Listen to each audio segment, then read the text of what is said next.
সবাইকে জয় যিশু। আমাদের মহান প্রেমময় পিতা প্রভু যিশু খ্রিস্টের নামে আমি আজকে সবাইকে স্বাগত জানাই। আসুন আমরা ঈশ্বরকে ধন্যবাদ দিই, কারণ আরেকটি নতুন দিন, আশীর্বাদের দিন তিনি আমাদের জীবনে যোগ করলেন। তাই আসুন আমরা মহান ঈশ্বরকে ধন্যবাদ জানাই, তার চরণে উপস্থিত হতে পেরেছি। তাই আসুন আজকে বাক্য পাঠের মধ্য দিয়ে আমরা আজকের এই দিন শুরু করি। আমি আজকে যে বিষয়ের উপরে বাক্য পাঠ করব তা হলো প্রভু যিশু তিনি নিজে কি ঈশ্বর, মানে তিনি যে নিজে ঈশ্বর, প্রভু যিশু কি ঈশ্বর, এই প্রশ্ন আমাদের অনেকের আছে। অনেকে এই প্রশ্ন করে যে প্রভু যিশু কি নিজে ঈশ্বর ছিলেন, বা প্রভু যিশু কি নিজেকে কখনো ঈশ্বর বলে দাবি করেছেন। আমরা এই প্রশ্নের উত্তর আজকে আমরা বাইবেল থেকে দেখব। বাইবেলে কখনো নির্দিষ্টভাবে লেখা হয়নি যে যিশু বলেছেন আমি ঈশ্বর। তার মানে এই নয় যে তিনি নিজেকে ঈশ্বর বলে দাবি করেননি। আমরা যোহন লিখিত সুসমাচার তার 10 অধ্যায় 30 পদে আমরা যখন পাঠ করি, সেখানে লেখা আছে আমি ও পিতা আমরা এক। মানে এখানে আমি আমার পিতা, তার এই কথা বলা অর্থাৎ নিজেকে ঈশ্বর বলে দাবি করার মধ্য দিয়ে জিহুদীদের যে প্রতিক্রিয়া হয়েছিল তা আমাদের জানা। তিনি যখন এই কথা বললেন তখন জিহুদীদের মধ্যে একটা প্রতিক্রিয়া হয়েছিল, সেটা আমরা আজকে দেখব কি প্রতিক্রিয়া হয়েছিল। এই কারণে তারা কি করেছিল, যে যিশু যখন এই কথা বললেন তখন তারা যিশুকে পাথর মারতে উদ্যত হয়েছিল। আমরা যোহন লিখিত সুসমাচার তার 10 অধ্যায় 33 পদ পাঠ করলে আমরা দেখব, মানে 33 পদে আমি শেষের দিকটা পাঠ করছি। এখানে বলা আছে বাক্যে, কিন্তু ঈশ্বর নিন্দার জন্য, কারণ তুমি মানুষ হইয়া আপনাকে ঈশ্বর করিয়া তুলিতেছ এই জন্য। অর্থাৎ তারা তখন যিশুকে পাথর মারার চেষ্টা করেছিল, এবং তখন এই বাক্য আমরা দেখি কেন করেছিল, যে কারণ যিশু নিজেকে ঈশ্বর বলেছিলেন, সেই জন্য। অর্থাৎ তাদের কাছে মনে হয়েছিল যে ঈশ্বর নিন্দা করা হচ্ছে। অর্থাৎ এখানে আমরা দেখি প্রভু যিশু নিজেকে ঈশ্বর বলে দাবি করেছেন। জিহুদীরা যিশুর ঈশ্বরত্বের দাবি ঠিক বুঝতে পেরেছিল, মানে যিশু যে ঈশ্বর বলে নিজেকে দাবি করছেন সেটা তারা বুঝতে পেরেছিল। এখানে লক্ষণীয় বিষয়টাই যে যিশু তার ঈশ্বরত্বের দাবি অস্বীকার করেননি। আমরা দেখেছি যে যিশু তার নিজেকে অস্বীকার করেননি।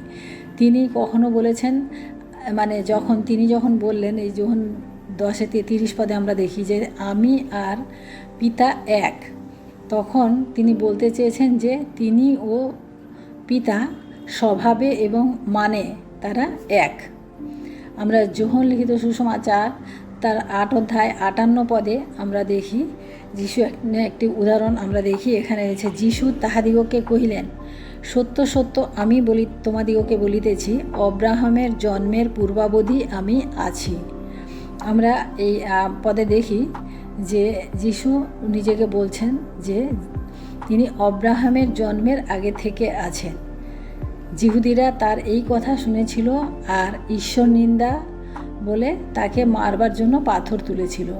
কারণ মোশির বিধান অনুযায়ী আমরা দেখি যে সেই সময় যে কেউ ঈশ্বর নিন্দা করতো তাকে পাথর ছুঁড়ে মারা হতো। আমরা লেবীয় তার 24:15 পদে আমরা পাঠ করলে পাবো। আমি আপনাদের জন্য পাঠ করি। আর তুমি ইসরায়েল সন্তানদিগকে বলো, যে কেহ আপন ঈশ্বরকে শাপ দেয় সে আপন পাপ বহন করিবে। অর্থাৎ যে ঈশ্বরের নিন্দা করবে তাকে তার জন্য তার শাস্তি তাকে বহন করতে হবে। তারপরে আমরা দেখি যিশুর ঈশ্বরত্ব সম্পর্কে যোহন তিনি বারবার বলেছেন যে, আমরা যোহন লিখিত সুসমাচার তার 1 অধ্যায় 1 পদ এবং 14 পদ আমি পাঠ করছি আপনাদের জন্য। আদিতে বাক্য ছিলেন, আর বাক্য ঈশ্বরের কাছে ছিলেন, আর বাক্য ঈশ্বর ছিলেন। 14 পদ, আর সেই বাক্য মাংসে মূর্তিমান হইলেন এবং আমাদের মধ্যে প্রবাস করিলেন, আর আমরা তাহার মহিমা দেখিলাম, যেমন পিতা হইতে আগত এক জাতের মহিমা, তিনি অনুগ্রহে ও সত্যে পূর্ণ। এখানে আমরা দেখি এই পদগুলিতে স্পষ্টভাবে বলা হয়েছে যে যিশু মানুষ হয়ে আসা ঈশ্বর। এখানে আমরা পরিষ্কারভাবে আমরা বুঝতে পারি। আমরা প্রেরিতের পুস্তকে তার 20 অধ্যায় 28 পদে আমি শেষের দিকটা পাঠ করছি। ঈশ্বরের সেই মণ্ডলীকে পালন করো, যাহাকে তিনি ঈশ্বর নিজ রক্ত দ্বারা ক্রয় করিয়াছেন। এখানে পালক হিসাবে ঈশ্বরের মণ্ডলীকে দেখাশোনা করুন, কারণ সেই ঈশ্বর সেই মণ্ডলীকে নিজে রক্ত দিয়ে কিনেছেন। কে ঈশ্বরের মণ্ডলীকে রক্ত দিয়ে কিনেছিলেন? আমরা দেখি আমরা দেখি তিনি সেই প্রভু যীশু। প্রেরিত তার 20:28 পদে এটা আমরা স্পষ্টই দেখতে পাই। কারণ এখানে বলা হচ্ছে, থোমা উত্তর করিয়া তাহাকে কহিলেন, প্রভু আমার, ঈশ্বর আমার। এখানে আমরা স্পষ্ট দেখতে পারি যে ঈশ্বর তার নিজ রক্ত দিয়ে মণ্ডলীকে এখানে ক্রয় করেছেন। আমরা তার শিষ্য থোমা যিশুর বিষয়ে ঘোষণা করেছিলেন যে প্রভু আমার, ঈশ্বর আমার। আমরা প্রেরিতে তার 20:28 পদে আমরা এটা দেখি যে প্রভু আমার, ঈশ্বর আমার বলে তিনি এখানে ঘোষণা করেছেন। যিশু তাকে সংশোধন করে দেননি, যিশু কিন্তু সেখানে বারণ করেননি। আমরা তিতের পুস্তক তার 2:13 পদে আমরা দেখি যে পরম ধন্য আশা সিদ্ধির জন্য এবং মহান ঈশ্বর ও আমাদের ত্রাণকর্তা যীশু খ্রিস্টের প্রতাপের প্রকাশ প্রাপ্তির জন্য অপেক্ষা করি। অর্থাৎ এখানে আমরা যেটা দেখলাম যে আমাদেরকে সেই ঈশ্বর, যিনি আমাদের আশা সিদ্ধির জন্য ত্রাণকর্তা, উদ্ধারকর্তা রূপে এখানে আমাদের পক্ষে এই বাক্য আমাদেরকে কি উদ্দীপিত করে, যেন আমরা আমাদের ঈশ্বর ও উদ্ধারকর্তা যিশুর অপেক্ষায় থাকি। 2 পিতর তার 2:1 পদে আমরা দেখি এখানে, সিমন পিতর, যীশু খ্রিস্টের দাস ও প্রেরিত, যাহারা আমাদের ঈশ্বরের ত্রাণকর্তা যীশু খ্রিস্টের ধার্মিকতায় আমাদের সহিত সমরূপ বহুমূল্য বিশ্বাস প্রাপ্ত হইয়াছেন, তাহার সমীপে। অর্থাৎ প্রভু যীশু এখানে সিমন পিতরকে এখানে সম্বোধন করলেন। আমরা ইব্রিয় তার 1:8 পদে আমি আপনাদের জন্য পাঠ করি। কিন্তু পুত্রের বিষয়ে তিনি বলেন, হে ঈশ্বর, তোমার সিংহাসন অনন্তকালস্থায়ী, আর সারল্যের শাসনদণ্ডই তাহার রাজ্যের শাসনদণ্ড। এখানে এই পদে পিতা ঈশ্বর যিশুর বিষয়ে ঘোষণা করে দিয়েছেন, কিন্তু পুত্রের বিষয়ে ঈশ্বর বলেছেন, হে ঈশ্বর, তোমার সিংহাসন চিরস্থায়ী, তোমার শাসন ন্যায়ের শাসন। এখানে পিতা যিশুকে বলেছেন হে ঈশ্বর।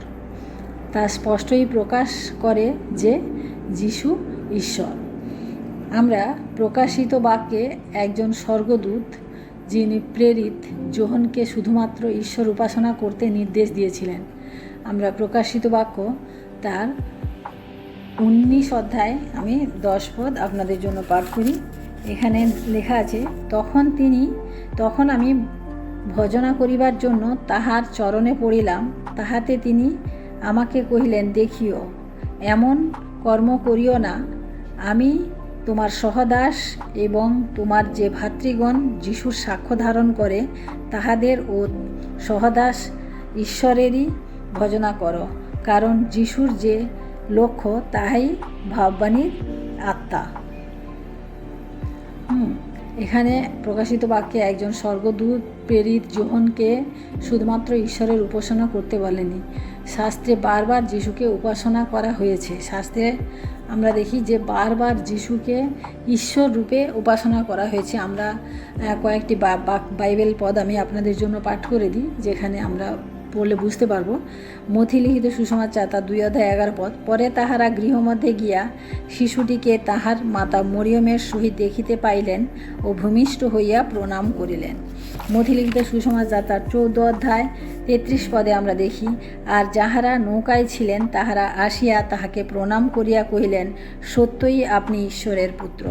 মথি লিখিত সুসমাচার তার 28:9 পদে দেখি, আর দেখো, যিশু তাহাদের সহবর্তী হইলেন কহিলেন, তোমাদের মঙ্গল হোক। তখন তাহারা তাহার নিকটে আসিয়া তাহার চরণ ধরিলেন ও তাহাকে প্রণাম করিলেন। আমরা যোহন লিখিত সুসমাচার তার 28 অধ্যায় 17 পদ দেখি, তাহারা তাহাকে দেখিয়া প্রণাম করিলেন। লূক লিখিত সুসমাচার তার 24 অধ্যায় 52 পদ, সেখানে আমরা দেখি, আর তাহারা তাহাকে প্রণাম করিয়া মহানন্দে জেরুসালেমে ফিরিয়া গেলেন। আমরা যোহন লিখিত সুসমাচার তার 9 অধ্যায় 38 পদে দেখি, সে কহিল, বিশ্বাস করিতেছি প্রভু, আর সে তাহাকে প্রণাম করিল। তিনি কখনোই তাকে উপাসনা করার জন্য লোকদেরকে তিনি ধমক দেননি, মানে লোকদেরকে জোর করেনি। যদি যিশু ঈশ্বর না হতেন তাহলে প্রকাশিত বাক্যের স্বর্গদূতের মতো তিনি তো লোকদের মানে বলতেন যে যেন তারা উপাসনা করে। শাস্ত্রে এমন অনেক পদ আছে বা অংশ আছে যেখানে যিশুর ঈশ্বরত্বের পক্ষে যুক্তি তুলে ধরেছে। আমরা দেখি যিশুই যে ঈশ্বর তার সবচেয়ে গুরুত্বপূর্ণ কারণ। তিনি যদি ঈশ্বর না হতেন তাহলে তার মৃত্যু জগতের পাপের বেতন দেবার জন্য যথেষ্ট হতো না। আমরা প্রথম যোহন তার 2 পদে আমরা দেখি, তিনি আমাদের পাপার্থ প্রায়শ্চিত, কেবল আমাদের নয় কিন্তু সমস্ত জগতের পাপার্থ। যিশু যদি ঈশ্বর না হতেন তাহলে তিনি তো একজন সৃষ্ট প্রাণী, তার পক্ষে অনন্ত অসীম ঈশ্বরের কাছে প্রয়োজনীয় অনন্তকালীন বেতন দেওয়া সম্ভব হতো না। একমাত্র ঈশ্বর সেই বেতন, অনন্তকালীন বেতন যেটা তিনি আমাদের পাপের জন্য দিয়েছেন, সেটা অন্য কেউ দিতে পারে না। আমাদের পাপের জন্য তিনি ক্রুশে গেছেন, আমাদের পাপভার গ্রহণ করেছেন, আর একমাত্র ঈশ্বরই এই অনন্তকালীন বেতনটা দিতে পারেন। একমাত্র ঈশ্বর জগতের পাপভার বহন করতে পারেন। আমরা 2 কোরিন্থীয় তার 5:21 পদে দেখি, যিনি পাপ জানেন নাই তাহাকে তিনি আমাদের পক্ষে পাপ স্বরূপ করিলেন, যেন আমরা তাহাতে ঈশ্বরের ধার্মিকতা স্বরূপ হই। অর্থাৎ মৃত্যুবরণ করে এবং পুনরুত্থিত হয়ে পাপ ও মৃত্যুর উপরে নিজেকে বিজয়ী প্রমাণ করতে পারলেন সেই ঈশ্বর, সে কোনোদিন মানুষ হতে পারেন না, তিনি ঈশ্বর। তাই প্রিয় ভাই বোনেরা, আমরা আজকে এই বাক্যগুলির মধ্য দিয়ে আমরা বুঝতে পারলাম যে যিশু, যতই আমাদের প্রশ্ন উঠুক না কেন, যিশু কিন্তু ঈশ্বর। তাই আসুন আমরা সেই মহান ঈশ্বরকে আমরা ধন্যবাদ দিই এবং প্রার্থনা করি। Hallelujah, hallelujah, hallelujah. মহান প্রেমময় পিতা, তোমার মহান আমি ধন্যবাদ প্রশংসা করি প্রভু। আজকের এই সুন্দর সময় প্রভু, আরেকটিবার তোমার বাক্য পাঠের মধ্য দিয়ে আমরা বুঝতে পারলাম যে প্রভু তুমি সেই একমাত্র ঈশ্বর, ত্রাণকর্তা প্রভু যীশু খ্রিস্ট। এবং প্রভু আমাদের পাপের জন্য এই জগতে এসেছিলে প্রভু, এবং আমাদের পাপভার গ্রহণ করেছিলে প্রভু, এবং আমাদিগকে সেই অনন্ত মৃত্যু থেকে তুমি আমাদিগকে উদ্ধার করেছো এবং আমাদেরকে সে অনন্ত জীবন প্রদান করেছো প্রভু। আর এমন কোনো নাম নেই প্রভু যে নামে আমরা উদ্ধার বা মুক্তি পেতে পারি। তাই প্রভু তোমাকে ধন্যবাদ করি প্রভু আজকের এই সুন্দর সকালে প্রভু। আর একটি বার প্রভু তোমার চরণতলে আমরা নিজেদের সমস্ত অপরাধকে আমরা তোমার চরণতলে নিয়ে আসি। তুমি আমাদের সমস্ত অপরাধ সকল ক্ষমা করো এবং আমাদিগকে প্রভু তোমার অনুগ্রহ দয়াতে তুমি চলতে সাহায্য করো এবং তোমার ইচ্ছা অনুযায়ী আমাদের জীবনযাপন করতে তুমি সাহায্য করো। ধন্যবাদ, প্রশংসা, মহিমা, গৌরব তোমাকে দিয়ে এই বিনতি প্রার্থনা চাই আমাদের মুক্তিদাতা ত্রাণকর্তা প্রভু যীশু খ্রিস্ট তোমারই নামে, আমেন। সবাইকে জয় যিশু। সবাই ভালো থাকবেন, সুস্থ থাকবেন। আজকের দিনটি সবার শুভ হোক। জয় যিশু।